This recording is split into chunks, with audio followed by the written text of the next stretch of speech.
Ladies and gentlemen, bienvenue dans Trax. Au sommaire ce soir,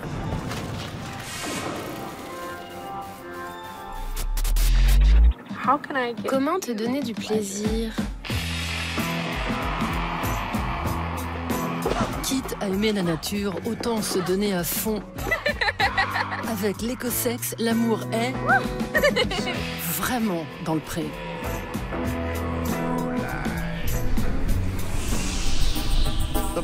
Avant le slam, il y avait John Cooper Clarke, le poète qui murmurait à l'oreille des punks. Me fais pas passer pour un con.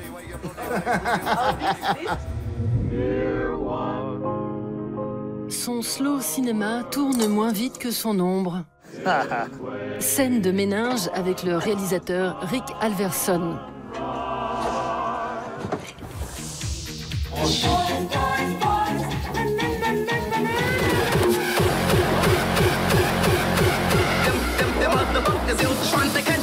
Et enfin, fuck les bouchons d'oreille avec Noise Suppressor, le roi du gabber.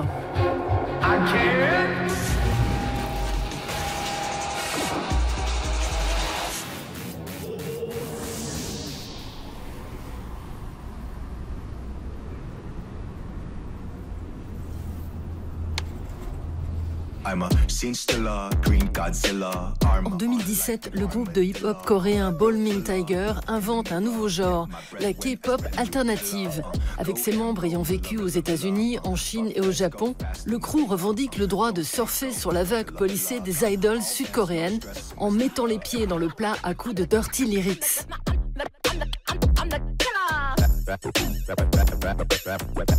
À la tête de ce septet à géométrie variable, son producteur et fondateur, Sen Yeon, et le MC Omega Sapien. Si on n'avait pas dit qu'on faisait de la K-pop alternative, on n'aurait jamais fait cette interview à Paris. On a eu une super idée. Nos paroles seraient impossibles dans un groupe de K-pop commercial.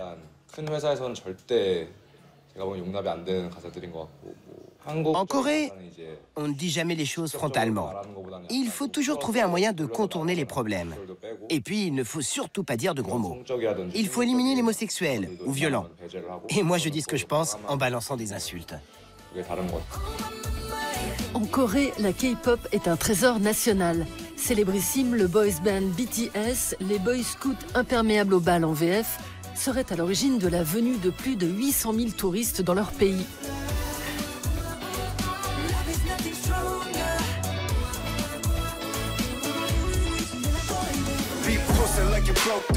En juin 2018, le collectif Balming Tiger se fait remarquer avec ce clip vu plus de 2 millions de fois. Intitulé « Je suis malade », le morceau critique la chasse aux clics et les broadcast jockeys, ces internautes qui se filment en direct sur des sites de streaming en train de chanter, de manger et de faire tout et n'importe quoi pourvu que ça paie.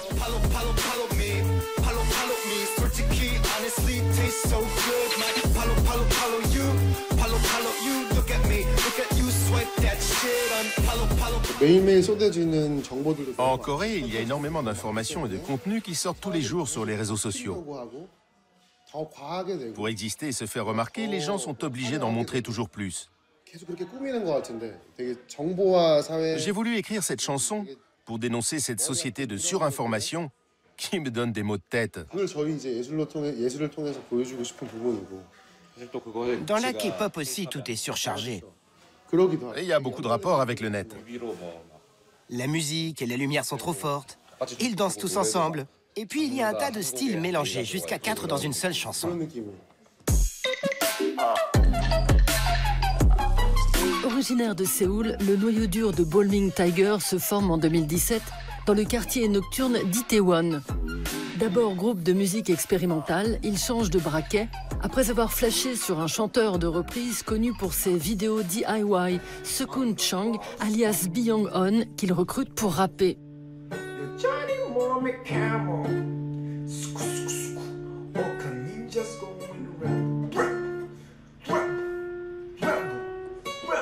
L'année L'année suivante, ils sont rejoints par Omega Sapien, un étudiant en économie, fan de karaoké de retour des États-Unis.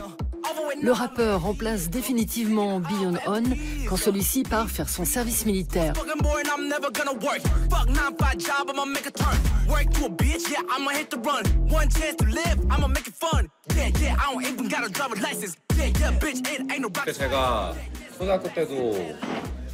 J'étais déjà un fouteur de merde à l'école primaire. En Asie, quand mon professeur me disait « Ne fais pas ça », je lui demandais pourquoi. Et s'il me répondait « Parce que je l'ai dit », alors ça me posait un gros souci. Je n'acceptais pas l'autorité. Mon père était employé de bureau. Pendant 30 ans, il s'élevait tôt tous les matins, travaillait dur et rentrait tard. J'ai appris la persévérance en le voyant. Mais en même temps, j'ai appris aussi que je ne voulais pas vivre enchaîné comme lui. Je ne voulais pas avoir cette vie-là. Je voulais être libre.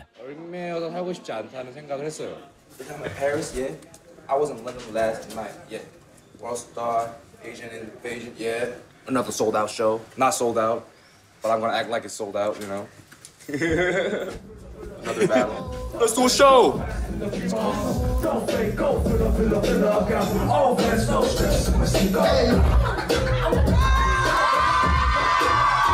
En juin dernier, Bowling Tiger, le tigre embaumeur, enflammait la salle du 1999 à Paris à l'occasion de sa première tournée européenne.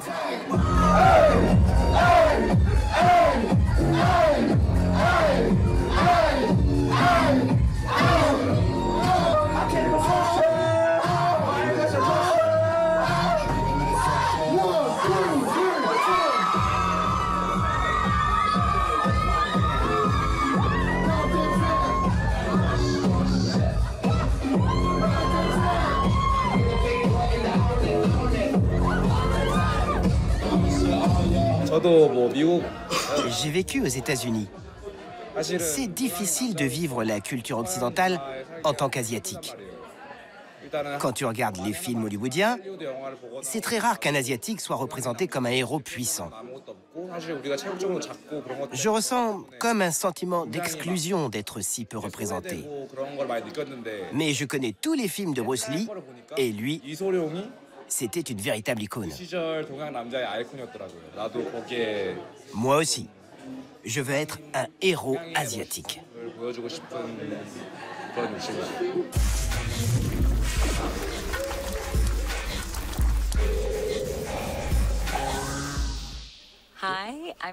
Salut, c'est Sophia. On est aux rencontres écosexuelles de 2018 sur l'île d'Orcas et on va vous montrer la danse du vent avec les arbres. On danse. C'est comme le vent.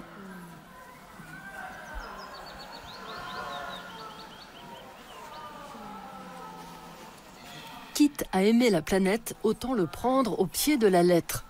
C'est le credo de l'écosex. Depuis 5 ans, ces adeptes luttent à leur façon contre le réchauffement climatique en traitant Gaïa comme une maîtresse plutôt que comme leur maman. Regarde la brise sur notre peau. Pourquoi on ne serait pas sexuellement excité quand on ressent ce genre de sensation? Si c'était les doigts d'un amant, ce serait érotique. On me fouettait avec des fougères et au point culminant de toutes ces sensations dans mon corps, quelqu'un m'a piqué avec des orties. Une plante qui fait peur, genre n'y touchez pas. Mais ça peut être si érotique. Au début, j'étais un peu timide. Mais maintenant, je suis comme ça. Et à la fin, je veux être comme ça. Cet été, les éco-amoureux américains se réunissent dans une petite ferme sur l'île d'Orcas, à quelques encablures au nord de Seattle, près de la frontière canadienne.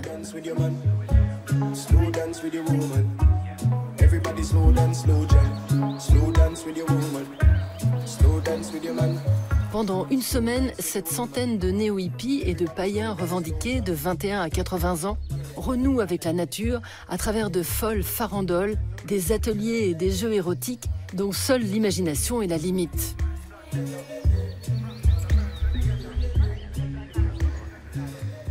C'est les pistils. Les parties mâles sont cachées à l'intérieur et il faut les aguicher pour que le masculin se révèle. Elles effleurent le bout des doigts. Il faut être très précis, comme sur une piste d'atterrissage.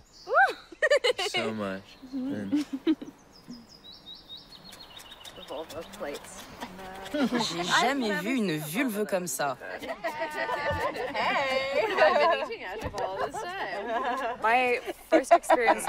Mon premier orgasme, je l'ai eu à 7 ou 8 ans, en chevauchant un tronc de bouleau derrière l'école.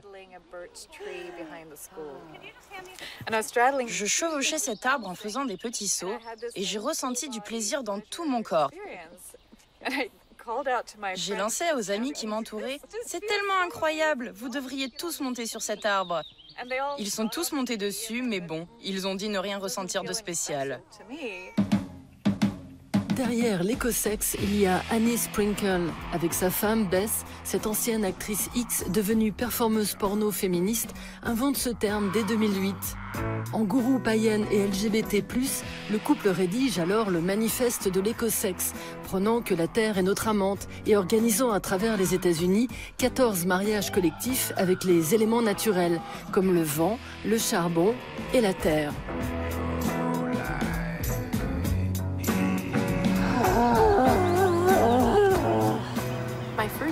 À mon premier écosexe, j'ai ouvert mon cœur aux moustiques. L'un d'eux s'est posé sur moi et je l'ai observé. Lentement, il a planté sa trompe en moi et il a commencé à boire. Et quand il buvait, c'était comme s'il me baisait. Et son ventre se remplissait de mon sang et je pouvais sentir qu'il se saoulait avec. C'était genre, t'es tellement bonne, t'es tellement bonne. Élevée en Californie, dans une famille bigote, Gaïa, 30 ans, a toujours pensé qu'elle était capable de communiquer avec la nature. Alors que ses camarades de classe la traitent de sorcière, elle quitte le foyer familial pour s'installer dans une communauté du Colorado qui regroupe des danseurs, des guérisseurs navajo ou népalais et des maraîchers. Sa spécialité, la thérapie somatique, un croisement entre chamanisme et technique de relaxation.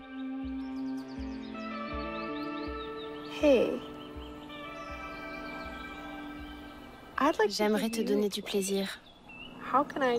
Comment je peux t'en donner? Et là, tu attends de sentir une réponse. J'ai l'impression qu'il veut un câlin. Oui, je dis « il » ces derniers temps.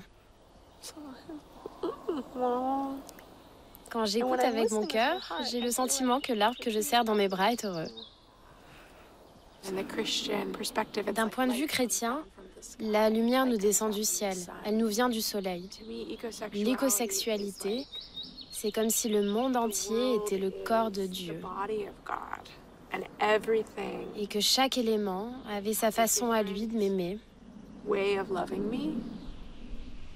Les échos amoureux font des petits. Ainsi, dans l'un de ses derniers clips, la chanteuse électropop Peaches invite l'actrice porno féministe Courtney Trouble ou l'artiste Narcisse Sister à faire des câlins au légendaire Vagina Rock, le rocher vagin du parc national de Joshua Tree.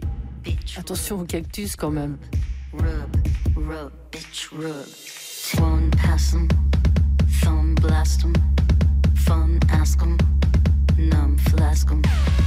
One pass 'em, thumb blast 'em, fun ask 'em. Quant au Forum de l'Avenir au Portugal en 2017, on a vu les Australiens Pony Express présenter une salle de bain écosexuelle, un club échangiste éco-super-friendly avec sa chambre de pollinisation et ses tsunamis de miel.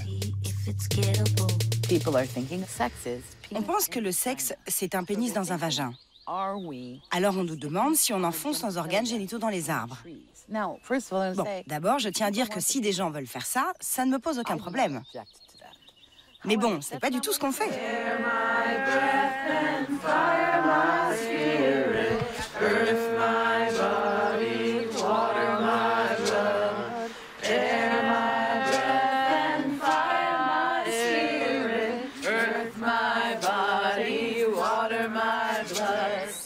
Avec votre partenaire, déplacez-vous dans cet espace. À Orcas, Terry Diane Chiaki mène la danse. Prêtresse de l'église de la Living Love Revolution, la révolution de l'amour vivant, elle se revendique de la spiritualité Wicca, l'organisation internationale qui, depuis 70 ans, prône le retour aux anciennes religions païennes et donc animistes. Son credo, fais ce qui te plaît tant que cela ne nuit à personne. Je voulais une religion et une expérience religieuse centrée sur ce que j'estimais être saint et sacré, c'est-à-dire le corps et les plaisirs charnels. Je suis une militante du plaisir, ce qui s'inscrit dans une tradition queer. Si on veut protester contre le culte morbide et alarmiste qui nous entoure, il faut un activisme joyeux, qui procure du plaisir, qui rassemble les gens et génère de l'amour et des liens. Si on se sent terriblement isolé et seul, il faut développer des activités et des événements qui vont à l'encontre de ça. I don't want to fall in love. I would rather walk there with you. And I would rather live there with you. As we see the devastation caused. Quand on voit les ravages causés par le capitalisme sur ceux dont on se fout complètement depuis longtemps, les cultures et les mondes qu'on a détruits pour créer notre monde, à mesure que la vérité éclate, le capitalisme va disparaître inévitablement. Et cette nouvelle relation à la Terre va prendre le dessus.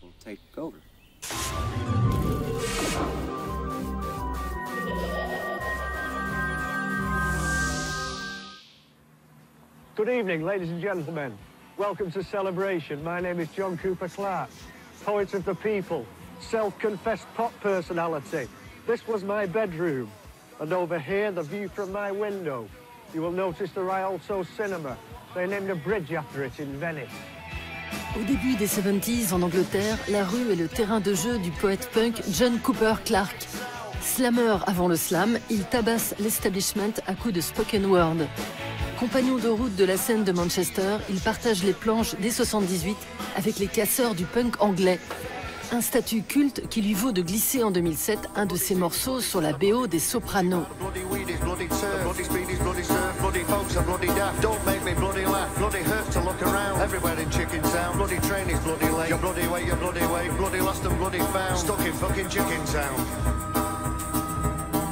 De quoi réveiller l'intérêt des millennials et renflouer un chouïa son portefeuille de poète du peuple.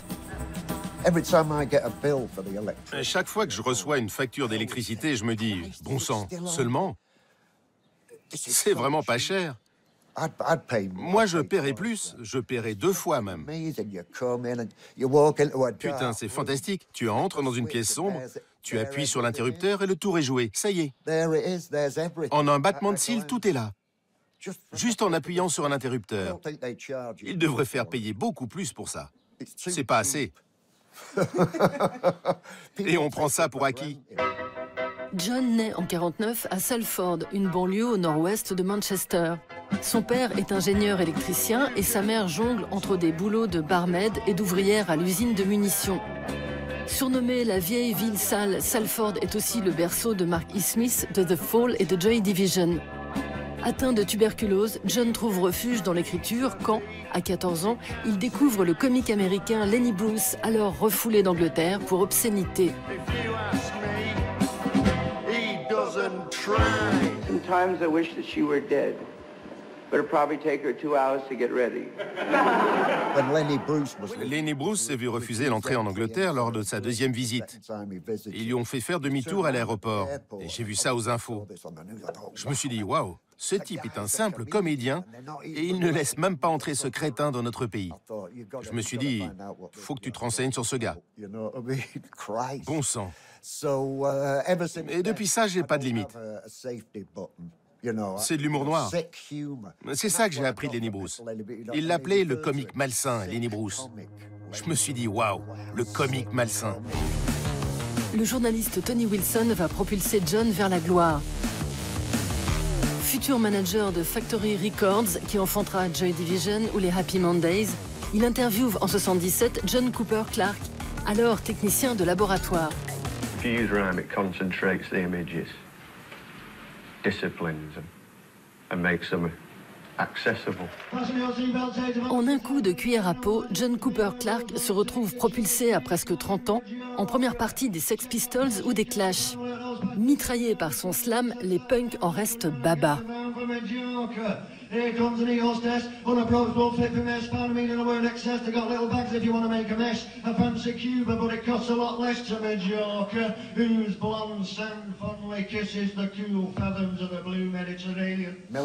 Le sourire qui valait 1 million. L'homme aux protège-dents en or. J'étais le seul mec au Royaume-Uni qui avait ce look. J'étais plus ou moins au courant de la naissance du punk. J'avais compris que c'était certainement pas hippie. J'avais adopté le code vestimentaire punk involontairement. Et il y avait 2 règles dans le punk. Pas de barbe, pas de pantalon, pas de def. Could you do something for us now? Maybe something that you've written recently? Sure, yeah. Lovely. Yeah. Well, I'm in an acrimonious frame of mind because of the dreadful hotels these promoters have been putting me in. I'll do this one. I mean, you won't believe the hotels they're putting me in, you know. I went to see the manager last night. I said, I come to see you about the roof. He says, what about it? I said, I want one. I said, I'll have pneumonia in the morning. He said, you'll have cornflakes like every... J'avais comme une section rythmique intégrée à mes débuts. Parce que dans mon style de poésie, bien que ce soit très rapide, ça repose parfois sur des silences de 3 secondes. Et là, tu mets un accent. Du coup, j'utilisais un chewing-gum. Ça m'aidait à marquer ces mini-pauses. Accompagné du groupe The Invisible Girls, qui compte aussi Pete Shelley des Buzzcocks, Clarke met ses poèmes en musique. Derrière la console, le producteur Martin Hannett, l'homme qui façonna le son de Joy Division. Son premier album sort en 1978, suivi d'une flopée d'autres, mais John tombe dans le piège de l'héroïne. Il partage appartement et dope pendant plusieurs années à Brixton avec sa coloc, une certaine Nico, l'ex-égérie du Velvet Underground. Alors que celle-ci décède en 88 suite à une chute de vélo à Ibiza, le street poète tente de survivre par tous les moyens.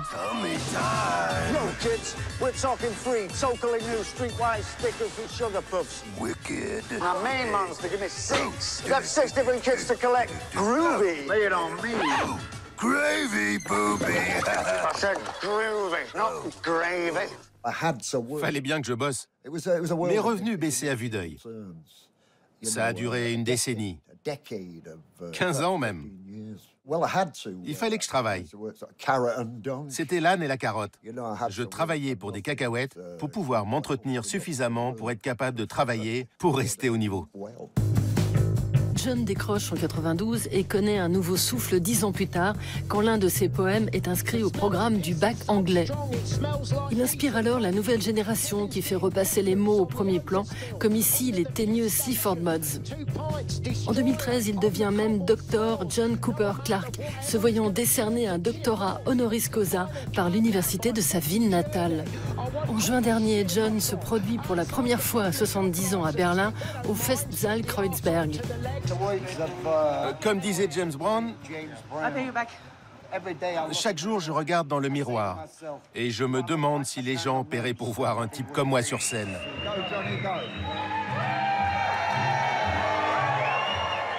Get back on drugs, you fat degenerate. Get back on them, you schmuck. You're the size of a man in an emirate. You were good once, but I don't remember it. Get back on drugs, you fat jumping chihuahua fat. Get back on drugs, you fat prick. Depuis toujours, je n'ai pu compter que sur mes talents. J'ai jamais eu de subvention d'aucune auguste assemblée. J'ai pas de stylo plume offert par des membres d'un cercle de poésie ou quoi que ce soit. Je dépense seulement Je suis au bord de l'extinction. Je ne dépends que de la nature excrémentielle du public. C'est ça, être poète du peuple. Est-ce que tu vas monter tout ça et en faire quelque chose de vraiment bien?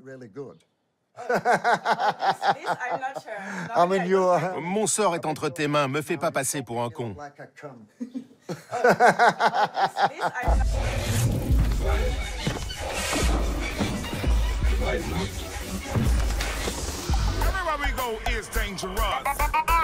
Julie, notre reporter qui a toute sa tête, a rendez-vous avec une photographe qui décapite et démembre ses modèles. Pour autopsier le corps humain, Chloé Rosser n'utilise ni table ni scalpel, mais se sert de son appareil photo. À 28 ans, l'artiste anglaise qui donne la chair de poule est l'invitée à Paris du Festival de la jeune photographie européenne Circulation. Dis donc Chloé, à part sculpter la chair humaine, tu partages quoi d'autre avec les serial killers?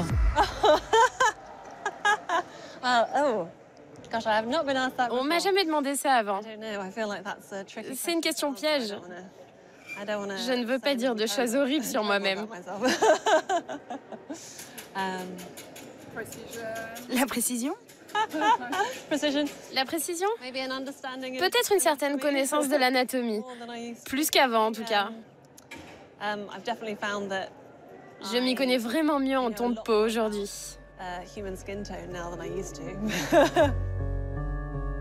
En dissimulant le visage ou les membres, Chloé Rosser transforme l'être humain en une sculpture abstraite semblant avoir été taillée dans un bloc de chair.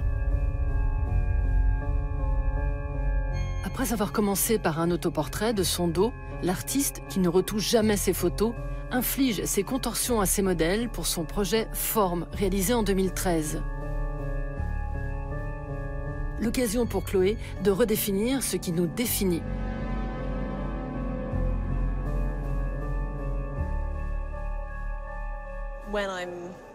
Quand je fais poser les gens, j'essaye de les rendre les moins humains possibles. Du coup, ils ont un air étrange, qui fait presque penser à un cadavre. Il y a du grotesque là-dedans. Certaines personnes le voient plus que d'autres. Mais moi, j'y vois beaucoup de beauté. Au printemps dernier, la photographe londonienne exposait pour la première fois à Paris au 104. Et Chloé ne se fait pas prier pour disparaître comme ses modèles.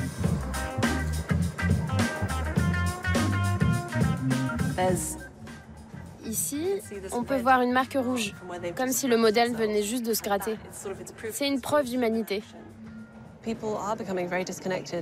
Les gens sont de plus en plus déconnectés de leur corps. C'est quelque chose de très bizarre, on s'en rend même plus compte. Tu verras rarement une photo dans un magazine qui n'ait pas été retouchée, où la peau n'est pas parfaite. Mes corps, eux, ont tous des imperfections. Originaire de Londres, la petite Chloé rêve de devenir danseuse avant de découvrir la photographie dans la chambre noire de son lycée. Diplômée à l'université des Beaux-Arts de Falmouth au sud de l'Angleterre, elle se lance dans la photo de paysage à 22 ans. Berline de Bruyquière lui fait changer d'objectif. Avec leur rendu ultra réaliste, les sculptures de corps dégoulinants en cire de l'artiste flamande inspirent à Chloé ses premiers clichés sur le corps.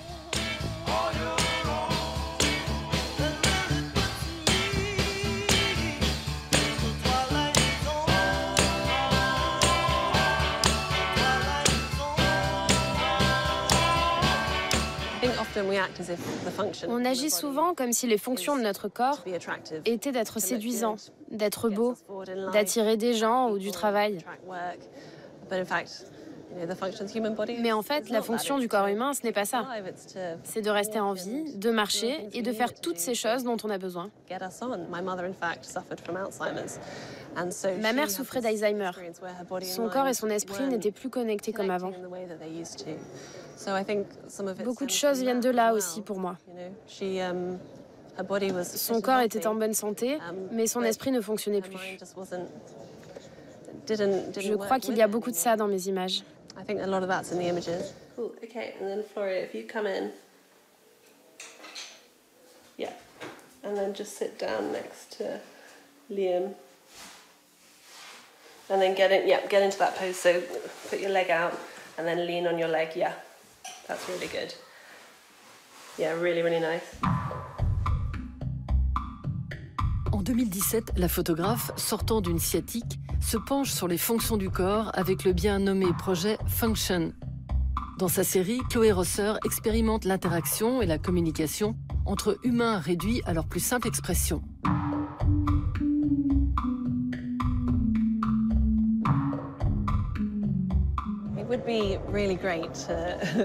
Mon projet de rêve, ce serait d'être capable d'orchestrer une bouillie de corps élevés dans les airs. Ce serait très difficile à faire. Je me demande si j'y arriverai.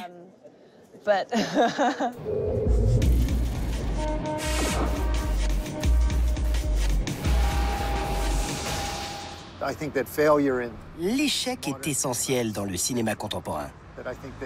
S'il y a trop de précision, ça devient binaire. On ne vit plus une expérience. Les conventions lui donnent des boutons. Ancien patineur artistique et aujourd'hui réalisateur, Rick Alverson poursuit son petit bonhomme de chemin avec son cinéma urticant. Dans The Entertainment, sorti en 2015, il met en scène la traversée du désert d'un comique qui pédale dans la small. Why did Madonna feed her infant baby Alpo brand dog food? Well, she had no choice. That's just what came out of her breasts. Okay, well, this is a fun crowd.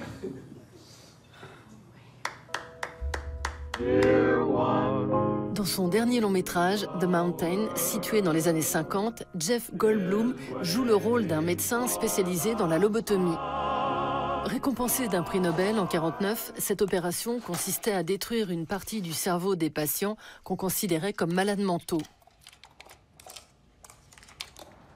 Take your time.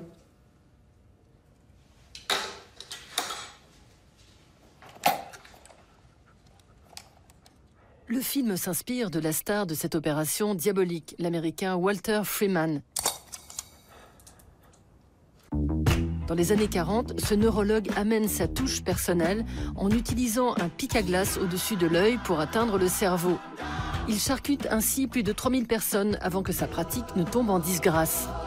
Pour Rick Alverson, invité à Paris du dernier Champs-Élysées Film Festival, la lobotomie, c'est l'American Dream mis en pratique. La lobotomie était un outil de pacification sociale. Ceux qui se faisaient lobotomiser n'étaient pas schizophrènes, comme c'était indiqué dans leur dossier. C'étaient des femmes souffrant de leur ménopause, des homosexuels. Tout ça avait pour but de créer une société avec des codes moraux éthiques et sociaux homogènes.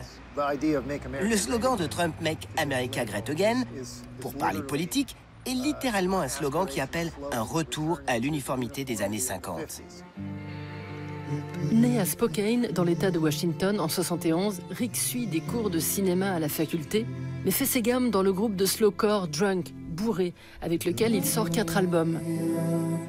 À l'occasion, il réalise aussi des clips, comme ici pour le New-Yorkais Oneotrix Point Never, et invite l'acteur Val Kilmer à piquer un petit somme.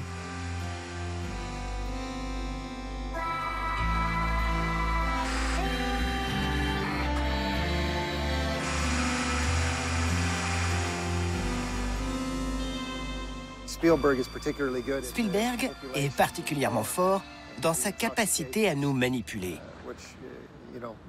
Ce qui n'est pas nécessairement un compliment venant de ma part. J'ai vu Les Aventuriers de l'Arche perdue à 10 ans et j'ai ressenti un changement physiologique ensuite. J'ai senti le visage de Harrison Ford estampillé sur le mien. Et c'était très troublant. Alverson réalise son premier long à 39 ans en 2010. Produit par son label musical, le film The Builder, le bâtisseur, raconte l'histoire d'un immigré charpentier irlandais confronté au mythe américain. Et comme souvent chez Rick, l'histoire passe à la trappe. Music, time, misfortune. Je déteste qu'on me dise les choses dans un film. Quand je sens qu'on me dit littéralement quoi penser à travers un dialogue, ce que le réalisateur ou les scénaristes veulent que je sache, ou un point de vue qu'ils veulent exprimer, je trouve ça sournois.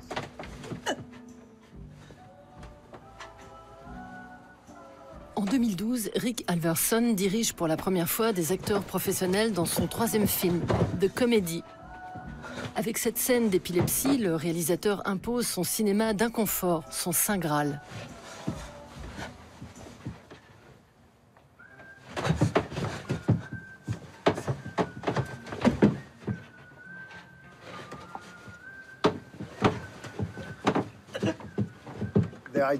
Quand on est devant un film difficile ou intellectuel, on dit « Oh, j'ai pas le temps pour ça.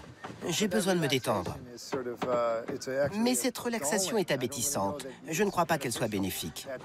Le malaise, la lutte et les prises de conscience provoquées par les films sont comme les valeurs de la vie. Ils nous préparent à la vie. Le truc typique, c'est d'avoir un protagoniste qui est facilement accessible, sympathique, qui ne perturbe pas. Tu te glisses dans la peau de ce personnage et il devient ton substitut. Tu découvres le monde par procuration. Et je pense que ça nous modèle à ne chercher que des gens sympathiques dans la vraie vie, auxquels on peut s'identifier. On ne se limite qu'à rencontrer des gens qui nous ressemblent.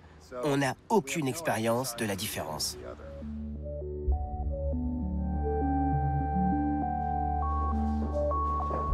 See this woman? A woman's in distress. I'm gonna help her. Now we take her picture. Voilà, Covid génial.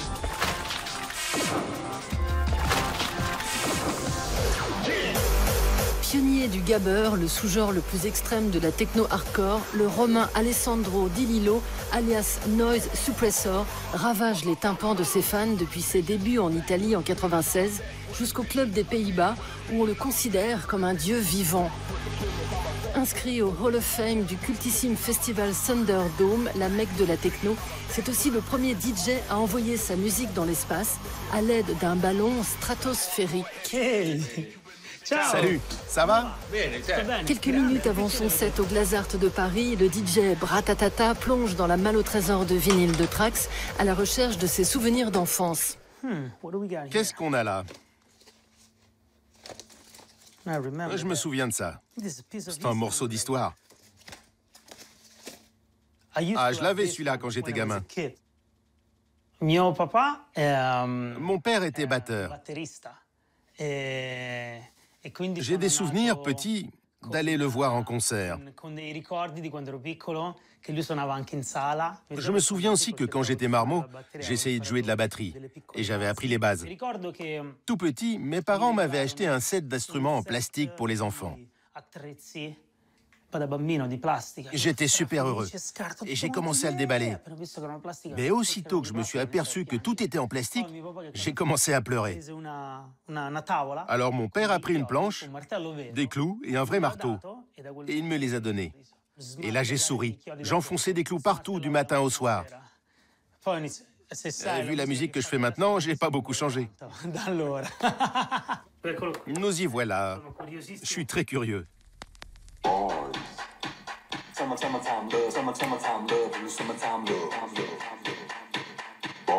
Quelle belle grosse caisse! Ah, super la ligne de basse. Ouais, vraiment. Et les producteurs ajoutaient une tonne de reverb à l'époque. Même sur les caisses claires.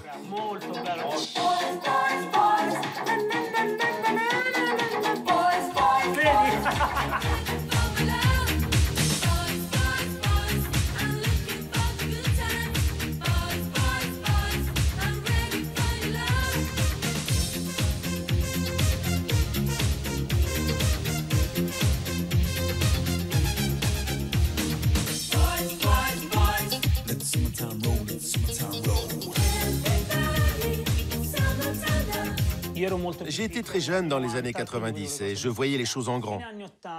Jusqu'à la fin des années 80 et au début des années 90, il y avait plein de drogue dans les concerts. Beaucoup. Maintenant, avec la nouvelle génération, ils sont tous sur leur smartphone à se faire des selfies et des trucs du genre.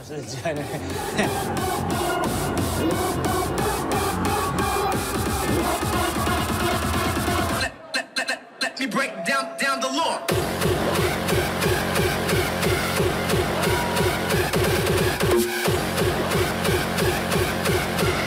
Them motherfuckers, they was trying to catch me.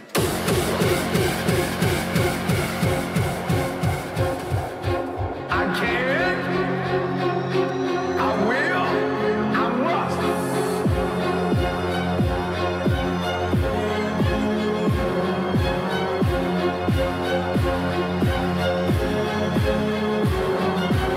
You can't just say you want it.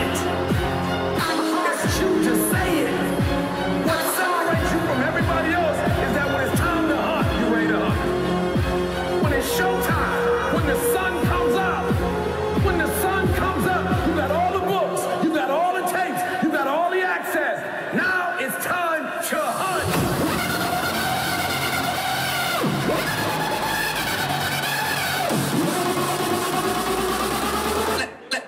Let me break down the law.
N'oubliez pas, tous les reportages de Trax et plus encore sont à retrouver sur YouTube, Facebook, Twitter, Instagram et le site d'Arte.